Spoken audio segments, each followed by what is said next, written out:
It's better. Is it sticky?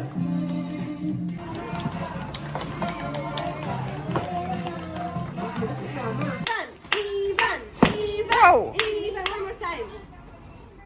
Let's go. Ivan, bravo, Ivan. Alisa, more. Alisa. Very good. Okay, I think I will. You are ready? Yes. I want you to break it. Bravo, Ivan.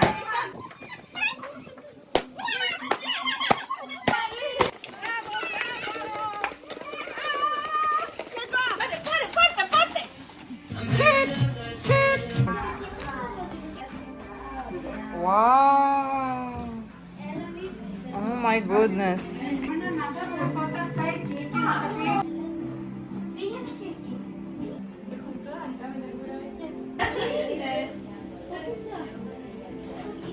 Which one? Unicorn. Oh, yes. Snälla poliser. Very good.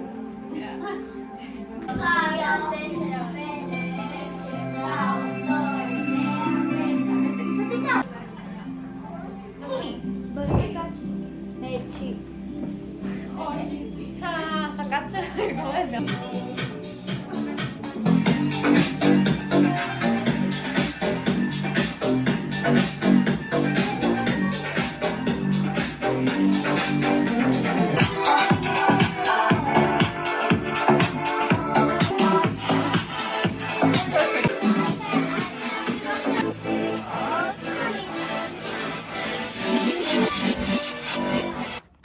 Δεν το ξεφάνισες. Κι όμως είσαι μια πάρα πολύ καλή βοηθός. Αλλά κάτω μαζί. Μία πάνω, μία κάτω, μία πάνω, μία κάτω. Άμπρα κατάμπρα. Είσαι πάρα πολύ καλός. Όλοι μαζί. Άμπρα κατάμπρα. Και ο απίθανος Ιβάν εμφάνισε τον κοκό. Ο κοκός που με τον Ιβάν θέλουνε το πιο δυνατό σας χειροκρότημα. Χειροκροτήστε. Πια. Του τρέχουν και τα σάλια.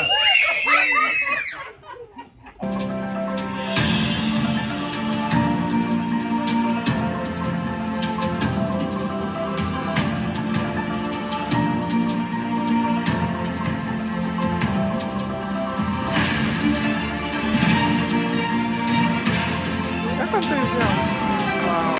Έλα εδώ, Ελίσσα μου. Ελίσσα, αν να συνεννοηθούμε τώρα. A TV show Junior Masterchef. No. Say yes. Μπράβο. Θα μαγειρέψω. Κάτσε έτσι. Στρομερή. We need sugar. Yes. Eggs. What else? Μπράβο. Ναι. Lemon. No. What? Orange. Ναι. Τι το, ναι. Wait. Take sugar from your pocket. Take. Put it here, please. Here. Πάρε εσύ. Ποιος θα μου δώσει πορτοκάλι? Ποιος? Ο Πινούλα δώσει πορτοκάλι. Από εκεί που είσαι, πέραξε το. Ποιος θα... Ρίξε το. Ρίξε. Μπράβο. Sit down, μπράβο. One magic, one this. And say αμόλα καλούμπα. Μπράβο. Σήκωστε τα χεράκια ψηλά. Κουνάμε τα δαχτυλάκια μας. Θα πείτε όλοι μας δυνατά αμόλα καλούμπα. Ναι, παιδιά, σβήνοντας τη φωτιά με το καπάκι, η απίθανη μαγομαγείρισα Ελής, με τη βοήθεια όλων σας, έφτιαξε νοστιμότατες καραμελίες. Θέλεις χειροκόρημα? Do you want this? Μπράβο. Ομάδα εγώ που είχα. Ψωνίζω, μου λέει, ψωνίζω, έστρεχε κομμύρα. Και με